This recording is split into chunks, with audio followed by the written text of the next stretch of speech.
¿Qué tal, amigos? ¿Cómo están? Les invito a ingresar juntos al estudio de este capítulo extraordinario de Primera de Juan. Si ya tiene su Biblia abierta en nuestro texto de hoy, comenzaremos juntos la lectura. Amados, no creáis a todo espíritu, sino probad los espíritus si son de Dios, porque muchos falsos profetas han salido por el mundo. Jesús dijo, en los últimos días vendrán muchos engañadores, y por eso es importante probar los espíritus para saber si realmente son de Dios. ¿Y cuál es la prueba a la cual podemos someter a los espíritus? En esto conoced, dice Juan, el Espíritu de Dios. Todo espíritu que confiesa que Jesucristo ha venido en carne es de Dios. Ahora, la palabra Cristo es el griego para Mesías, así que todo espíritu que confiese que Jesús, el Mesías, vino en carne, es de Dios. En esto conoced el Espíritu de Dios. Todo espíritu que confiesa que Jesucristo ha venido en carne es de Dios. Dice Juan, y todo espíritu que no confiesa que Jesucristo ha venido en la carne, no es de Dios.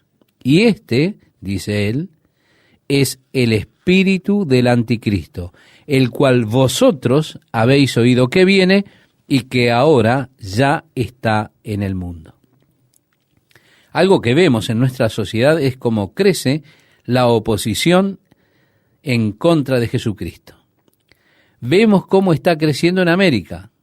Esto lo vemos en personas que solo quieren vivir una vida de pecado, yendo detrás de placeres hedonistas, oponiéndose a las enseñanzas de Jesucristo, enseñanzas de pureza y rectitud. Y de esta manera se empeñan ellos mismos en contra de Dios.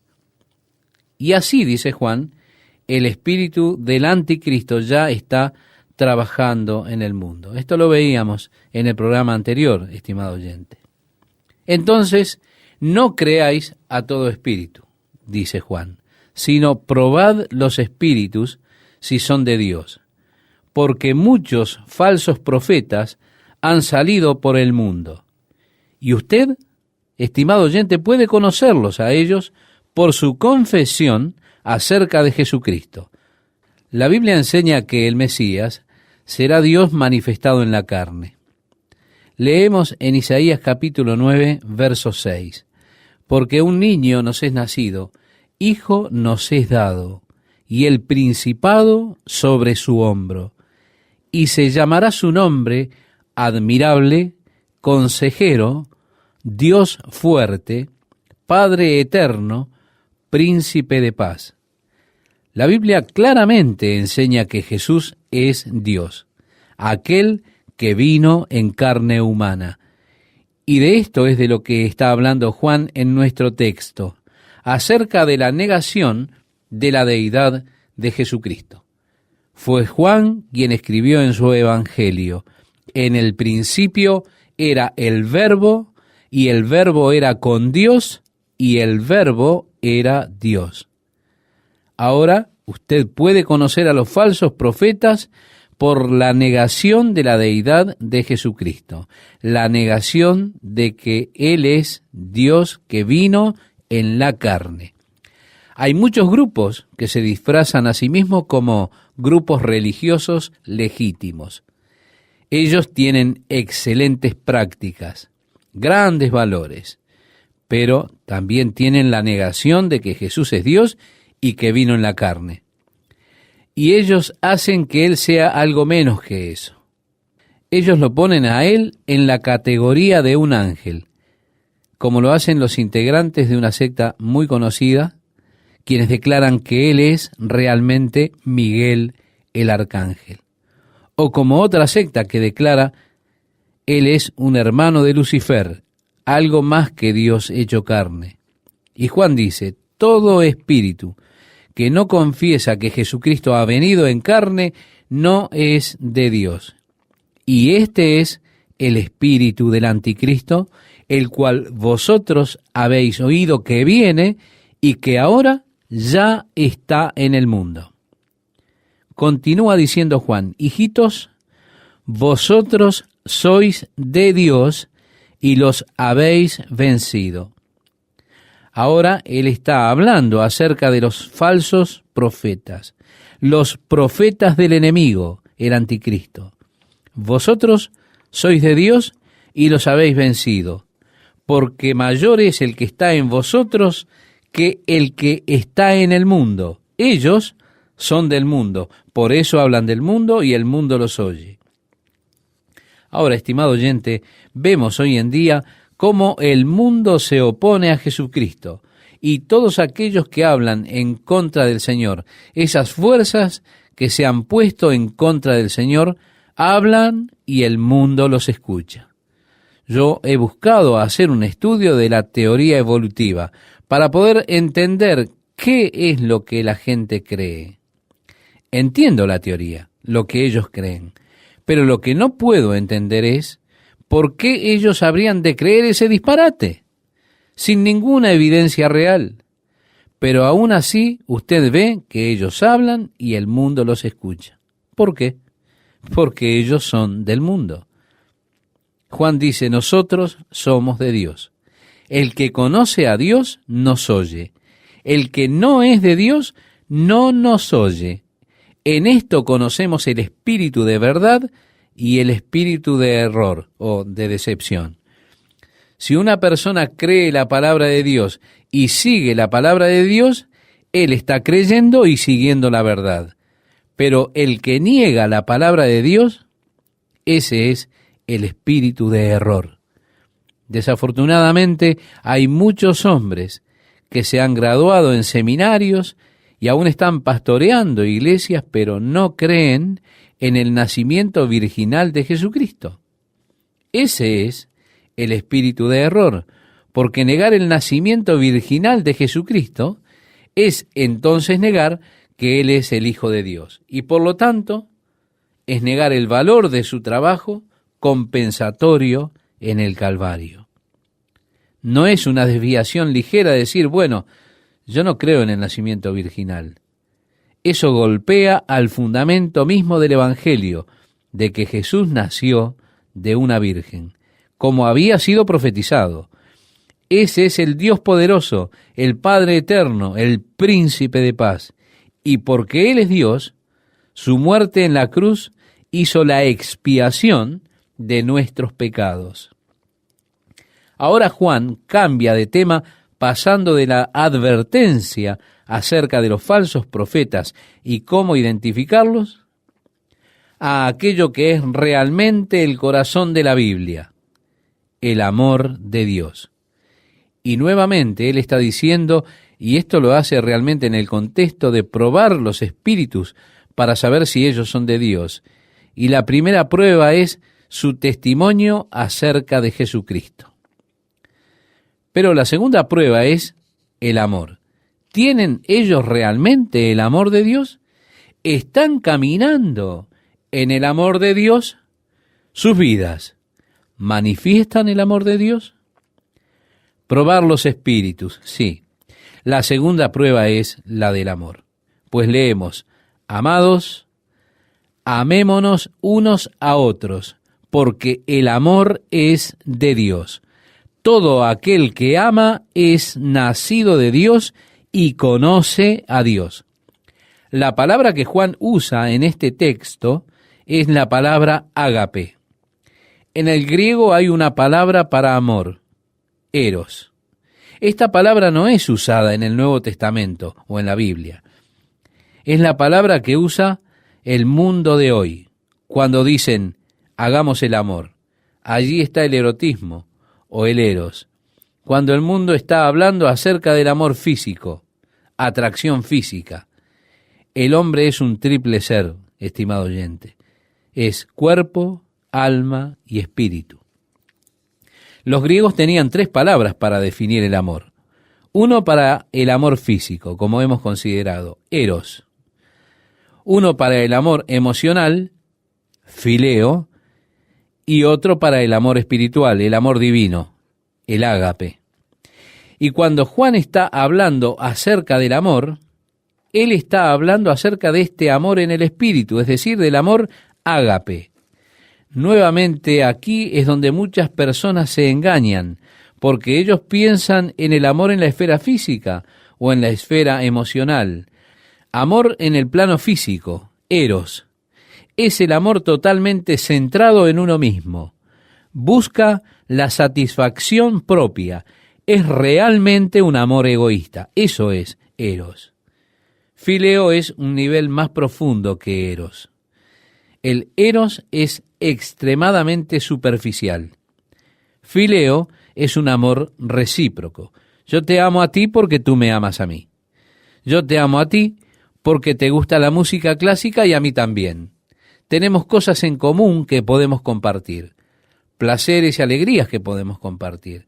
Así que es un amor en un nivel más profundo que el amor eros, porque es el compartir la mente, compartir las ideas, los gustos, y de esa manera pasamos un momento agradable cuando estamos juntos, porque podemos compartir tantas cosas que son similares en ambos. Sin embargo, el amor en el plano espiritual, el ágape, es un amor de entrega absoluta. Es demostrarse a uno mismo en la entrega, especialmente en la entrega de uno mismo. El objetivo de este amor es la otra persona, amarlos tanto que estoy interesado solamente en su bienestar. Estoy interesado solamente en lo que es bueno y mejor para ellos y sus necesidades. O lo más importante en mi propia mente es darme a ellos. Y no estoy esperando nada a cambio, como el amor de Dios. Él amó tanto al mundo que Él dio a su propio Hijo. Y así este ágape es un tipo de amor que brinda amor en el plano espiritual. Y cuando llegamos a este pasaje donde Juan va a hablarnos tanto acerca del amor, no debemos pensar en el amor en el plano físico o en el plano emocional, sino en el plano más profundo, el del espíritu. Amados, amémonos unos a otros con este amor divino, sacrificial, porque este es el amor de Dios. Todo aquel que ama con este amor divino y sacrificial es nacido de Dios y conoce a Dios. Usted no puede tener el ágape separado de Dios. Hay muchos sustitutos para este amor.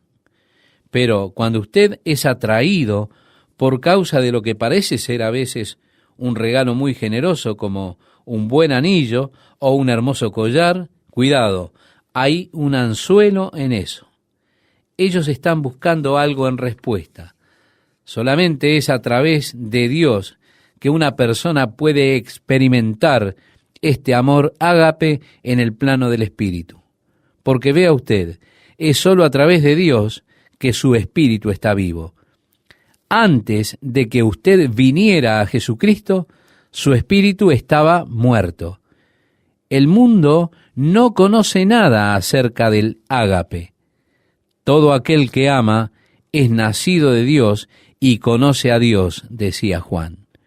Pero si usted no es nacido de Dios, no puede experimentar el amor ágape. Juan sigue diciendo, el que no ama no ha conocido a Dios, porque Dios es amor. Esta es la esencia y la naturaleza de Dios. De esto se trata. Dios es ágape. Lo dice Juan a continuación. Veamos.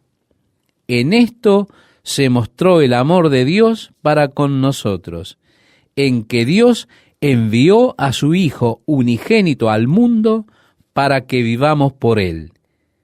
Ve, estimado oyente, esta es la manifestación. Dios es amor. ¿Y cómo manifestó Él ese amor? Enviando a su Hijo al mundo para que podamos vivir a través de Él. Es interesante que la Biblia no pretende probar el amor de Dios por usted separado de la cruz. Donde sea que la Biblia quiere mostrar y demostrar el hecho de que Dios le ama, es siempre apuntando hacia la cruz. Porque Dios ha manifestado su amor hacia nosotros, dijo Pablo, en que siendo aún pecadores, Cristo murió por los impíos. En esto consiste el amor, nos dice Juan, no en que nosotros hayamos amado a Dios, sino en que Él nos amó a nosotros y envió a su Hijo en propiciación por nuestros pecados. De tal manera amó Dios al mundo que ha dado a su único Hijo, para que todo aquel que en Él cree no se pierda, mas tenga vida eterna. Y siempre es para demostrar o mostrar el hecho de que Dios le ama. Vea, estimado oyente, usted no aprende esto naturalmente. Lo natural solo puede llevarlo a la conciencia o conocimiento de la existencia de Dios. Y por eso a través del mundo, en cada cultura, existe esa conciencia, ese conocimiento de la existencia de Dios. Las personas saben que Dios existe porque la naturaleza ha dado testigos poderosos de la existencia de Dios. Dice la Biblia, los cielos cuentan la gloria de Dios y el firmamento anuncia la obra de sus manos. Un día emite palabra a otro día y una noche a otra noche declara sabiduría. No hay lenguaje, ni palabra, ni es oída su voz. Ellos le declaran a usted que Dios existe. Pero la naturaleza que nosotros vemos es una naturaleza que va cayendo cada día. Usted observa las maravillas de la creación. Usted ve el diseño de las gacelas, la gracia con la que pueden correr, la velocidad a la que lo hacen, y nos da testimonio de un diseño realmente maravilloso. Pero usted ve al león cómo toma la gacela, lucha con ella en el suelo y comienza a devorarla. Usted ve que la naturaleza no puede decirle que Dios es amor. Hay dientes sangrientos, garras en la naturaleza, muchas veces. Es solamente en la Biblia que tenemos la revelación real de que Dios es amor.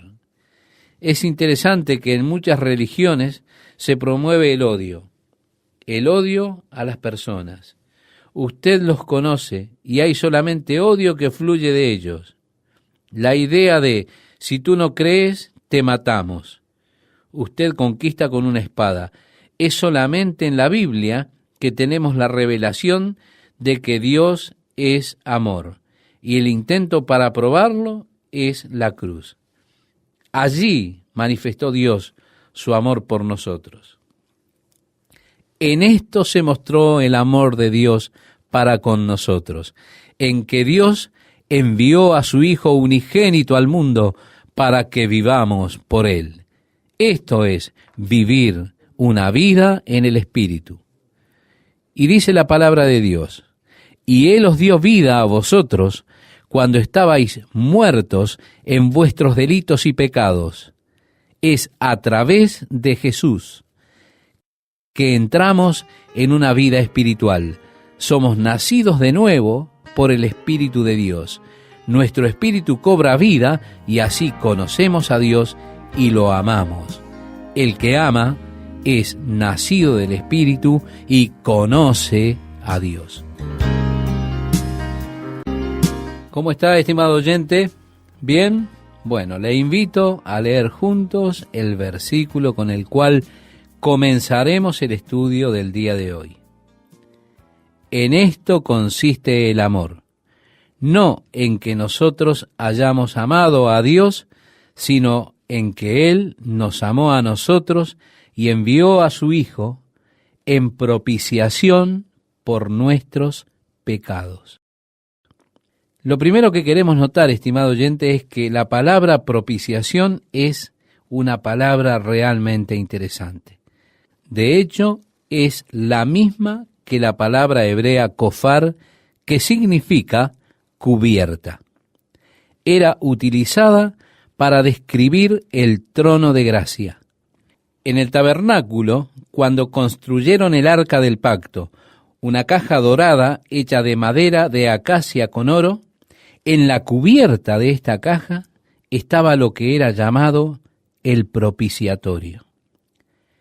La tapa de la caja es lo que podemos llamar el trono de la gracia. Y encima de esa tapa estaban esculpidos 2 querubines de oro, uno enfrente al otro. Esto tenía que ser el modelo terrenal de lo que es el cielo.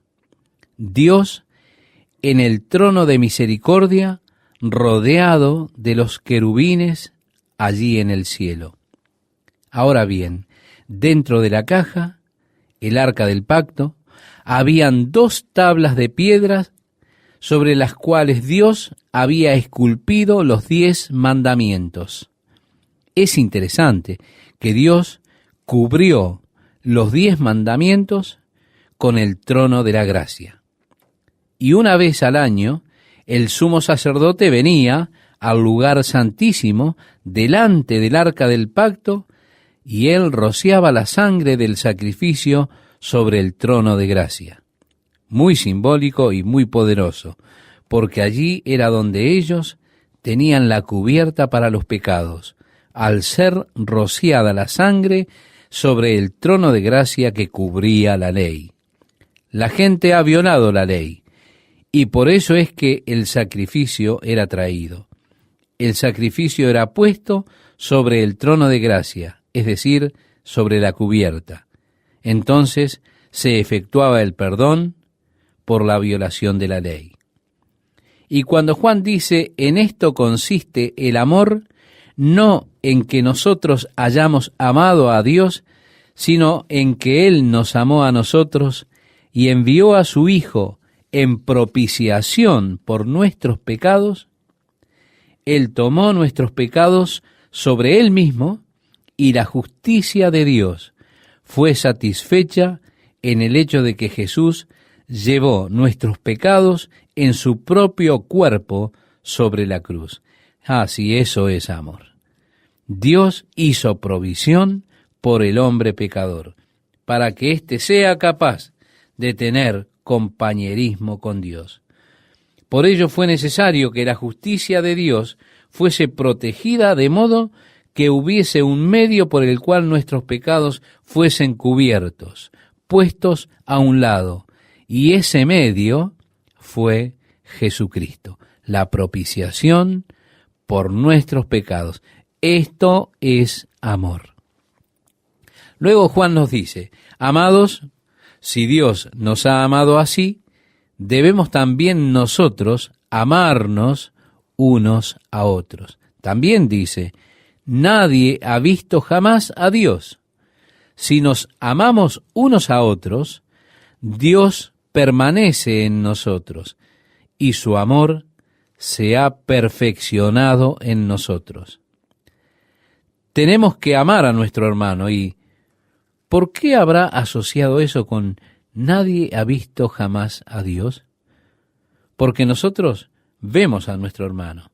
Usted sabe, podemos decir, bueno, amo a Dios y nunca haberle visto. Estimado oyente, aquí está su hermano, usted le ve. Usted dice, le odio. Pero Juan dice, esto no puede ser. ¿Qué quiere decir él con nadie ha visto jamás a Dios? ¿Acaso Moisés no le vio? ¿Adán no habló con él? En el Evangelio de Juan, en el capítulo 1, él hace esta declaración. A Dios nadie le vio jamás, pero dice, el unigénito Hijo que está en el seno del Padre, Él le ha dado a conocer. Ningún hombre ha visto a Dios el Padre porque Dios es espíritu. Usted no puede ver un espíritu, pero Él fue manifestado en la persona de Jesucristo. Y por lo tanto, hemos visto la manifestación de Dios en Jesucristo. Dice así el Evangelio de Juan, y vimos su gloria, gloria como del unigénito del Padre, lleno de gracia y de verdad. Por lo tanto, Jesús pudo responder a Felipe cuando éste le dijo, Señor, Si nos muestras al Padre, estaremos satisfechos. Jesús dijo, tanto tiempo hace que estoy con vosotros, ¿y no me has conocido, Felipe? El que me ha visto a mí, ha visto al Padre. ¿Cómo, pues, dices tú, muéstranos el Padre? Creedme que yo soy en el Padre y el Padre en mí. De otra manera, creedme por las mismas obras. Si me han visto a mí, han visto al Padre.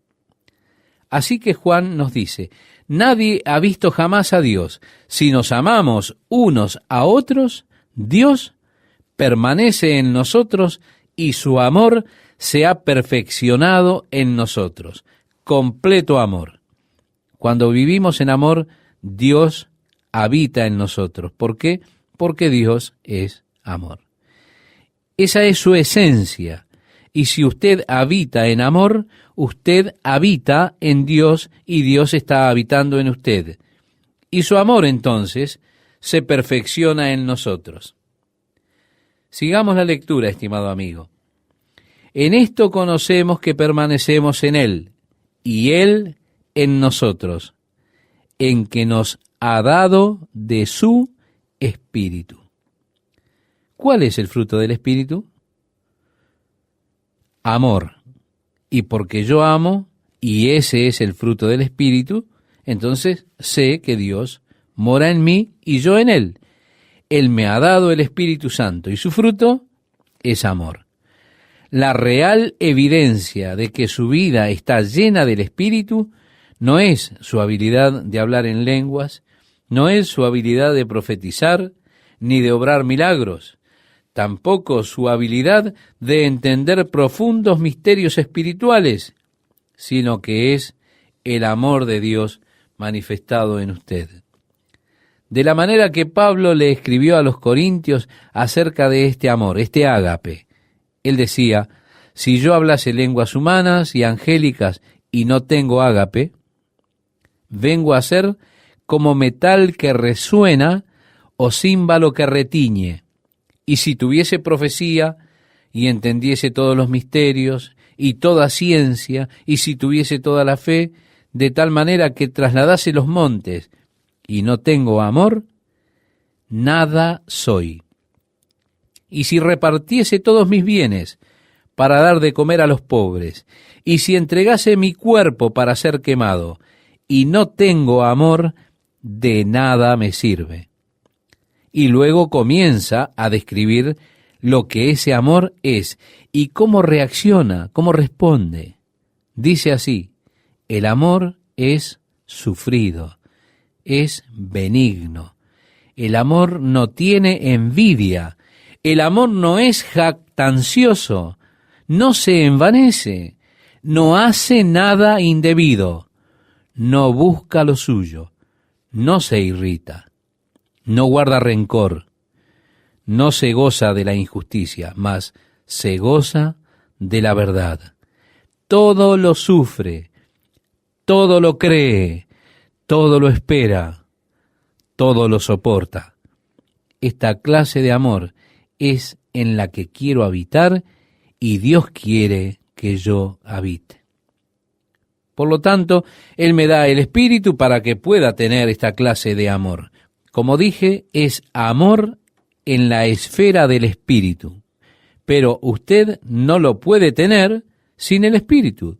Usted no lo puede manufacturar, no lo puede desarrollar, no puede decir, bueno, yo voy a amar y venir a un tipo de amor de tipo ágape. Esto está más allá de nosotros, de nuestros esfuerzos humanos, más allá de nuestra naturaleza.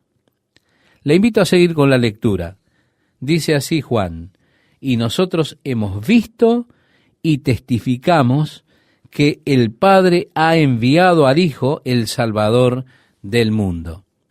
En esto consiste el amor, no en que nosotros hayamos amado a Dios, sino en que Él nos amó a nosotros y envió a su Hijo en propiciación por nuestros pecados. Ahora Juan era testigo, de modo que dice, y nosotros hemos visto y testificamos que el Padre ha enviado al Hijo, el Salvador del mundo. Jesús dijo, el Hijo del Hombre vino a buscar y a salvar lo que se había perdido. Ellos buscaban encontrar alguna culpa en Jesús porque se rodeaba de pecadores. Cuando Jesús vino a Jericó, había allí un recaudador de impuestos que todos odiaban. Un pequeño colega en la recaudación. Él quería ver a Jesús, estaba curioso, pero no se quería mezclar con la multitud. En una multitud ellos podrían darle codazos hasta matarlo. Así fue que él trepó un árbol para ver pasar a Jesús, y para su asombro, y en especial el asombro de la multitud, cuando Jesús vino, él miró hacia el árbol y dijo, Zaqueo, desciende, quiero ir a tu casa y comer. Entonces Zaqueo descendió y Jesús fue a la casa de él. Ellos criticaron a Jesús, diciendo, come con pecadores y publicanos. Allí fue cuando Jesús, más o menos como una apología, dijo, el Hijo del Hombre vino a buscar y a salvar lo que se había perdido. Seguimos leyendo, estimado amigo. Juan dice, nosotros hemos visto y testificamos que el Padre ha enviado al Hijo, el Salvador del mundo. Todo aquel que confiese que Jesús es el Hijo de Dios. Esto es la manera en que somos salvados. Recuerda a Pablo, cuando escribiendo a los romanos les decía que no se necesita pensar que la salvación es una clase de experiencia difícil, lejana o difícil de lograr. De manera que, si estuviese en algún lugar del universo, tendríamos que decir, ¿quién nos la puede bajar? Y si estuviese en las profundidades, diríamos, ¿quién nos las puede subir?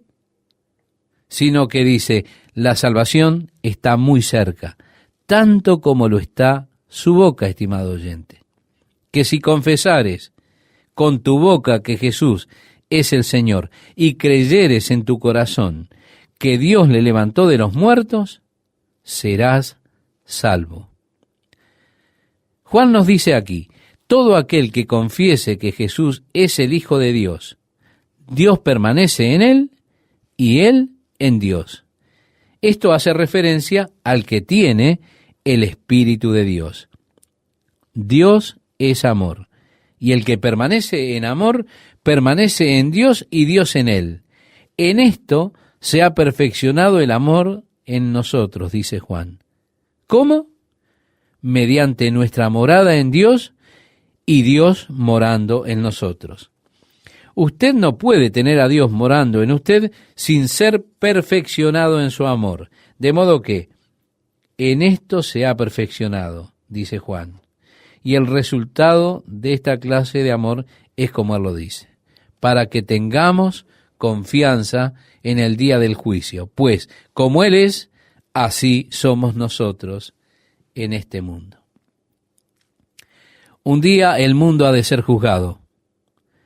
El apóstol Pablo dice esto en el capítulo 1 de Romanos, que la ira de Dios se revela desde el cielo contra toda impiedad e injusticia de los hombres que detienen con injusticia la verdad. Pedro también nos advierte en cuanto al juicio venidero diciendo, si el justo con dificultad se salva, ¿en dónde aparecerá el impío y el pecador? Tiempo de gran juicio, pero tenemos gran confianza. No tenemos temor del juicio. ¿Por qué? Porque moramos en Él y Él en nosotros. Y su amor es perfecto en nosotros. He experimentado el amor de Dios, estimado oyente. Dios es amor, y en amor me ha recibido como su Hijo. Dios en amor me ha limpiado de todo mi pecado, y esa es la obra de Jesucristo. Por lo tanto, mis pecados ya fueron borrados, han sido eliminados. Oh, gracias a Dios. Jesucristo llevó mis pecados y Él llevó el juicio por mi pecado. Ahora sigue diciendo Juan, en el amor no hay temor. En otras palabras, no hay temor de juicio, no hay temor del futuro y tampoco del presente. Dios me ama, Dios está vigilándome, soy un hijo de Dios. Él me ama completamente. Y todo lo que Él permite que venga a mi vida, Él lo permite a través de su amor por mí. No permitirá que venga nada a mi vida que sea en detrimento o daño eterno para mí. Sí, Él permitirá el dolor y la desilusión, pero es solo por mi bien. Es por mi bienestar eterno, porque Él me ama. Si me aparto, Él tendrá que usar procesos dolorosos para corregirme. Ahora bien, Él no quiere eso. ¿Y cuántas veces usted mismo, estimado oyente, quizá ha experimentado esto con sus hijos? Yo odio dar palmadas a mis hijos. Odio hacer eso. Haría lo que fuera por escapar de tener que darles palmadas. Simplemente porque no me gusta hacerlo. Pero en ocasiones me fuerzan a hacerlo. Y ellos no dejan de hacer lo que hacen. No ceden hasta que les doy una buena reprimenda. Quiero decir que odio tener que hacer esto. Dios dijo, no seáis como el caballo o como el mulo sin entendimiento, que han de ser sujetados con cabestro y con freno. No sean testarudos. Dios está diciendo, yo no quiero usar procesos dolorosos para traerte al buen camino. Sé obediente. Dios dijo, no quiero usar un cabestro en tu boca. No te quiero guiar con un proceso doloroso. Lo quiero hacer con mis ojos. Pero en ocasiones no escuchamos y Dios nos ama tanto y sabe que el camino que estamos eligiendo es tan peligroso y destructivo que Él no se opone a las prácticas dolorosas si es necesario para mantenernos en el camino derecho y angosto que nos guía a la vida eterna. En el amor no hay temor, sino que el perfecto amor echa fuera el temor, porque el temor lleva en sí castigo, de donde el que teme no ha sido perfeccionado en el amor. Juan dijo, nosotros le amamos a Él porque Él nos amó primero. Esta es la iniciativa del amor, el conocer y entender el amor de Dios por nosotros. Realmente esto, estimado oyente, toca mis fibras más íntimas. Que alguien me ame así hace que mi corazón responda y le ame a Él porque Él me amó primero. Si alguno dice, yo amo a Dios y aborrece a su hermano, bueno, Juan es muy brusco al decir a continuación, es mentiroso. Pues el que no ama a su hermano a quien ha visto, ¿cómo puede amar a Dios a quien no ha visto? Y nosotros tenemos este mandamiento de Él. El Señor Jesús dijo, el que tiene mis mandamientos y los guarda, ese es el que me ama. El que me ama, mi palabra guardará, y mi Padre le amará, y vendremos a Él, y haremos morada con Él. En el capítulo anterior, estimado oyente, Juan dijo, y este es su mandamiento, que creamos en el nombre de su Hijo Jesucristo, y nos amemos unos a otros como nos lo ha mandado. Así que Juan cierra esta sección diciendo, y este es el mandamiento que tenemos de Él. El que ama a Dios, ame también a su hermano. Si ama a Dios, ame también a su hermano. ¿Recuerda cuando vino a Jesús un abogado y le dijo, ¿cuál es el más grande mandamiento? Y Jesús dijo, amarás al Señor tu Dios con todo tu corazón, con toda tu alma y con todas tus fuerzas y con toda tu mente y a tu prójimo como a ti mismo. De estos dos mandamientos dependen toda la ley y los profetas. Estos lo resumen. Ama a Dios completamente con todo, preeminentemente, por sobre todas las cosas, y ama a tu prójimo como a ti mismo. El resto son cosas que cuidar. Toda la ley está cumplida en esto. Como Pablo, hablando de este amor, dijo, El amor es el cumplimiento de la ley. La ley está totalmente cumplida en el amor. Así que este es básicamente el mandamiento que tenemos de Él, que el que ama a Dios, ¿usted dice que ama a Dios? Pues el mandamiento es este: ama también a tu hermano. No puedes amar a Dios y odiar a tu hermano. Si confiesas que amas a Dios y aún así odias a tu hermano, estás siendo engañado. Eso es una mentira. La verdad no está en ti, pues el mandamiento es este: ama a Dios. Si lo haces, ama a tu hermano. ¿Qué tal, amigos? ¿Cómo están? Me interesaría saber si realmente está ayudando su vida espiritual el estudio de Primera de Juan. Bien, espero que así sea y le animo a que me siga acompañando en este apasionante estudio. Dios le ama, estimado oyente, con un amor vasto y perdurable. Este es el corazón del mensaje bíblico. La Biblia es la revelación que hace Dios de sí mismo al hombre. Y esta característica de la naturaleza de Dios es la que Él quiere enfatizar por sobre todas las demás: su naturaleza de amor. Dios le ama. Jesús nos dijo cuánto nos ama el Padre. Él dijo: porque de tal manera amó Dios al mundo, que ha dado a su Hijo unigénito, para que todo aquel que en Él cree no se pierda, mas tenga vida eterna. Ahora, en el capítulo 4, versículo 9, Juan nos dice: en esto se mostró el amor de Dios para con nosotros, en que Dios envió a su Hijo unigénito al mundo para que vivamos por Él. En el versículo 10 leemos: en esto consiste el amor, no en que nosotros hayamos amado a Dios, sino en que Él nos amó a nosotros y envió a su Hijo en propiciación por nuestros pecados. Note, estimado oyente, en el verso 16 que Juan dice: y nosotros hemos conocido y creído el amor que Dios tiene para con nosotros. Pero no todos creen en el amor que Dios tiene para con nosotros. Hay algunos que sienten que si Dios realmente les ama, Él no permitiría que sufrieran dolor. Sienten que de algún modo, cada vez que están pasando por un periodo de dolor o sufrimiento, eso es un indicador de que Dios no los ama o que no está conforme con ellos.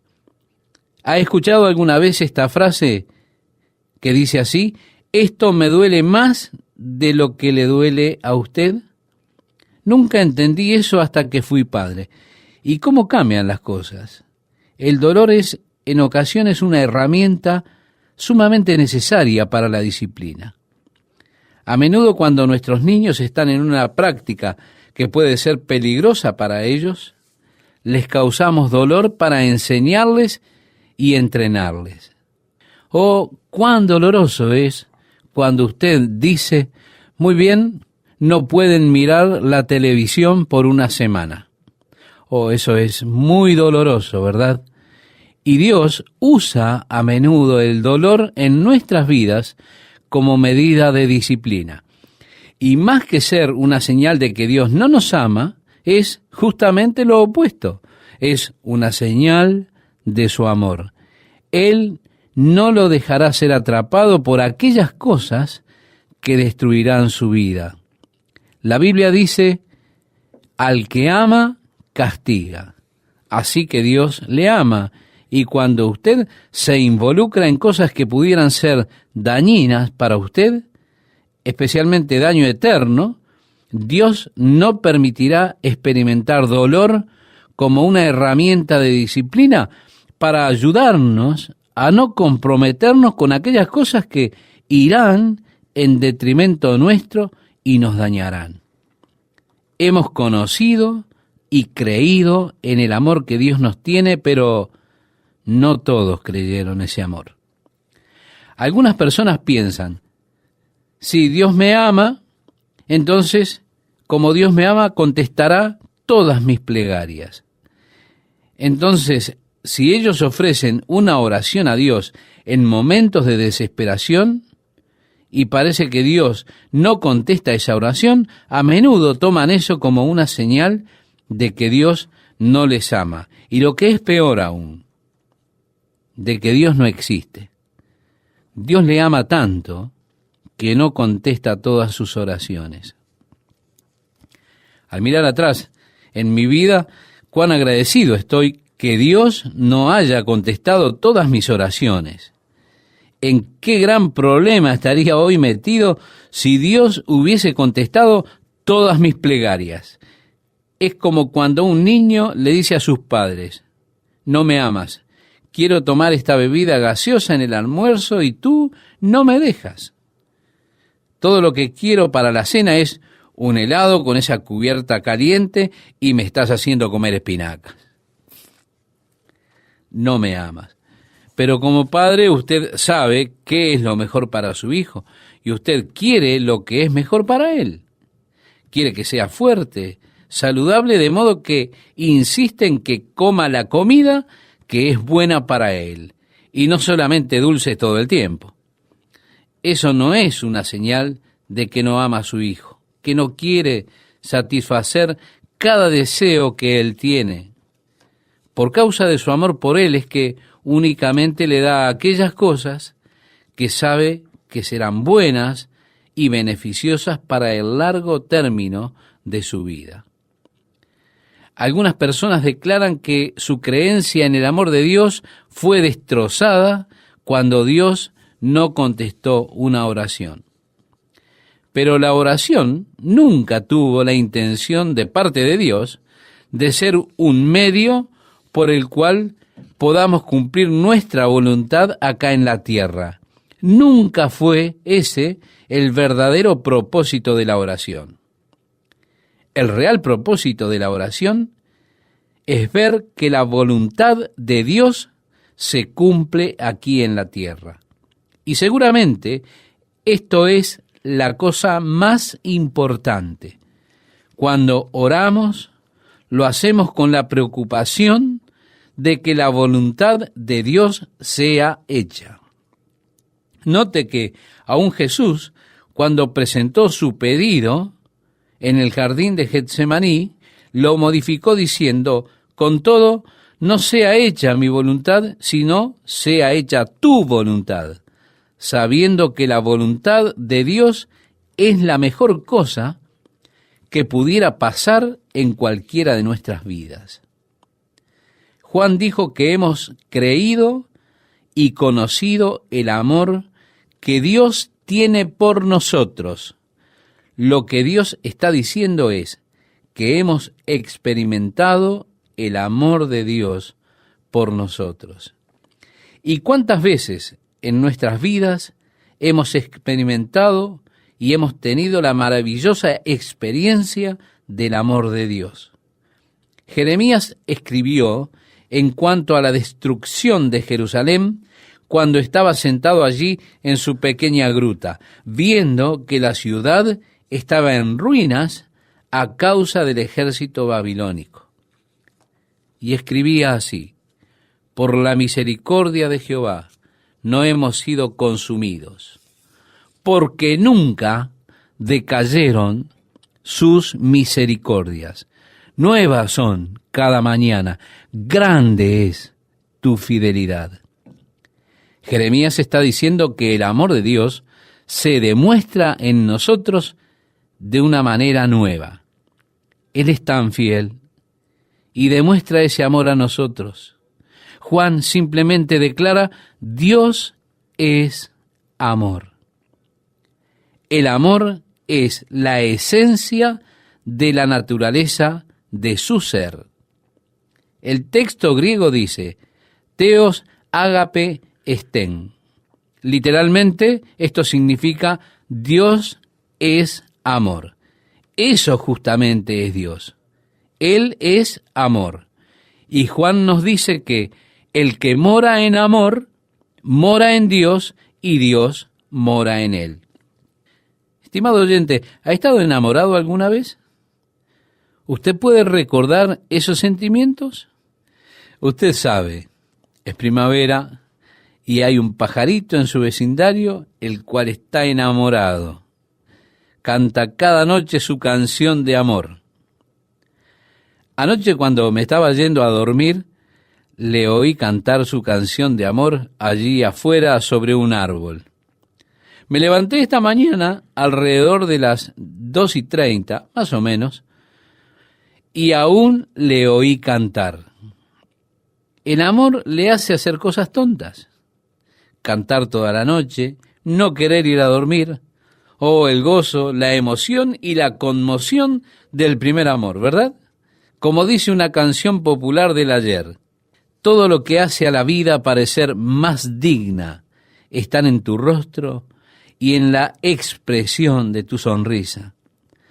Parece no haber nada en el mundo que iguale el gozo y la emoción del primer amor. Jesús lamentó las condiciones de la iglesia en Éfeso porque ellos estaban haciendo obras maravillosas. Eran una iglesia sumamente activa, pero con todo, sus obras no eran ya motivadas por el amor como lo fueron anteriormente. Ahora, la iglesia estaba organizada, pero no era en respuesta al corazón del Señor. De modo que el Señor dijo, aunque tienes todas estas cosas maravillosas, estas obras espléndidas, y cada comité está operando exitosamente y todo, tengo contra ti que has dejado tu primer amor. Dios, hablándole a Israel, les dijo algo parecido. A través del profeta, Dios lamenta el hecho de que Él recuerda cuando Israel era como una primera novia y todas las maravillas de ese amor fresco, el casorio, por supuesto. Cómo a través de toda la nación había ese deseo de santidad para con el Señor. A veces me pregunto si el Señor se estaría quejando en cuanto a nuestro amor. Cómo el fervor y la flama de ese amor se fueron disminuyendo. A veces haciendo actividades, pero no más motivadas por ese amor tan rico que teníamos al comienzo. Jesús llama a la iglesia de Éfeso a recordar lo que fue el comienzo. La emoción, el gozo que tenían al servir al Señor. Todas las cosas que usted estaba dispuesto a hacer y no las pensaba como un sacrificio. ¿Por qué? Y porque estaba tan enamorado del Señor. Y Jesús llamó a esta iglesia a volver a ese primer amor. Juan habla acerca del amor como siendo perfeccionado. Ahora, ¿cómo se perfecciona nuestro amor?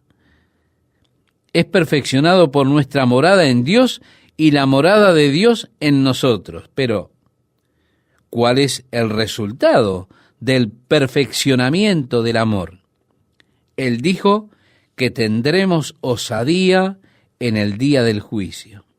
Como dice la letra de la canción, ahora el juicio no me alarma más. No tengo pavor de la muerte ni del poder de Satanás. El mundo para mí ha perdido su encanto. La gracia de Dios me sostiene a cada hora. Estoy cubierto por su poderoso amor. Amor eterno, sin cambio, puro. Cubierto por su poderoso amor. El descanso es mío, sereno, seguro. ¿Cómo puede ser que no tema el día del juicio? Porque aquel que me ama completamente ha tomado completamente mi culpa y pecado. Sí, estimado oyente, la experiencia de su amor completo por mí ha disipado todo temor. Juan prosigue diciéndonos que este amor ahuyenta todo temor.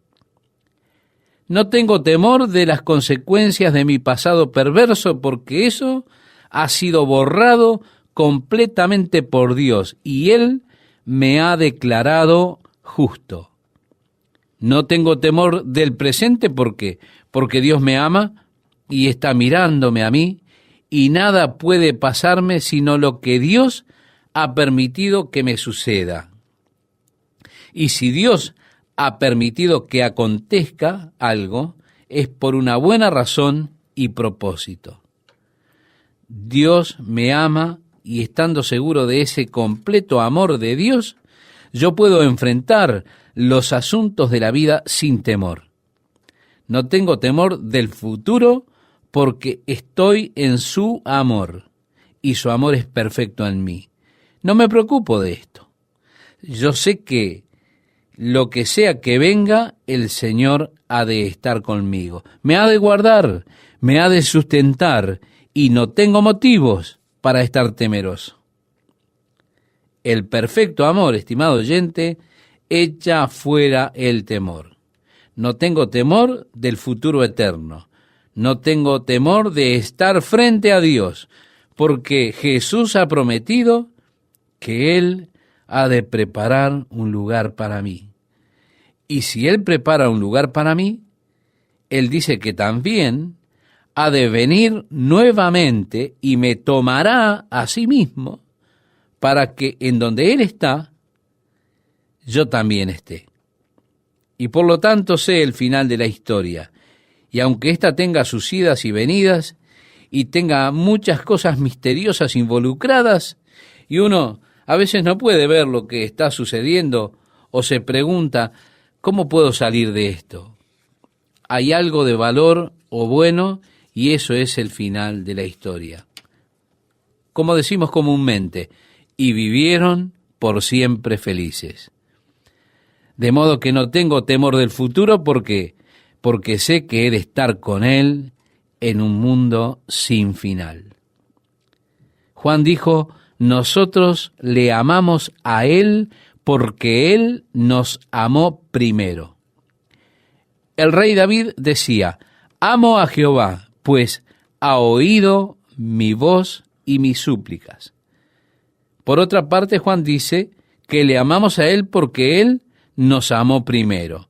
En otras palabras, Juan está diciendo que Dios es el que inicia la cosa. Fue Dios quien amó tanto al mundo que ha dado a su Hijo unigénito. Yo soy el que debe responderle a Dios. ¿Respondo a ese amor que Dios me ha mostrado? Le amamos a Él porque Él nos amó primero.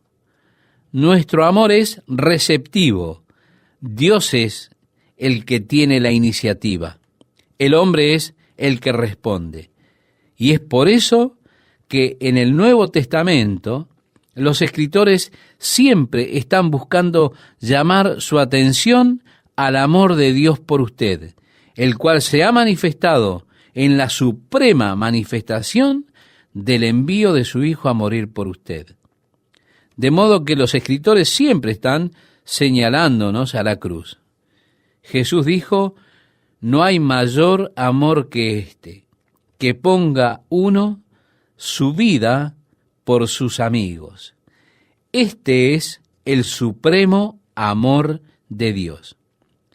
Así es que los profetas señalan a la cruz al decir de Juan, mirad, es decir, echen un vistazo a cuál amor nos ha dado el Padre para que seamos llamados hijos de Dios. Esto, estimado oyente, fue posible al morir Jesús por nuestros pecados. El apóstol Pablo dijo que Dios manifestó su amor para con nosotros en que, siendo aún pecadores, Cristo murió por los impíos. Él señalaba a la cruz para que usted viera cuánto es que le ama a Jesús. Parece que este fue el deseo del escritor de la canción La cruz excelsa al contemplar, do el Rey de Gloria padeció. ¿Puede ver, estimado oyente? La atención está puesta en la cruz. La respuesta: nada se puede comparar a las riquezas de su amor. En la versión inglesa del himno dice: mis riquezas las tengo como pérdida y desprecio mi orgullo. Y mirando nuevamente a la cruz, dice: ved en su rostro, manos, pies, las marcas vivas del dolor. Mirando nuevamente a la cruz de Jesucristo, viendo sus manos, su cabeza y sus pies, vemos la demostración de ese amor al darse a sí mismo por nosotros. La respuesta del corazón en esta canción es: el mundo entero no será dádiva digna de ofrecer. Amor tan grande, sin igual, a cambio exige todo el ser.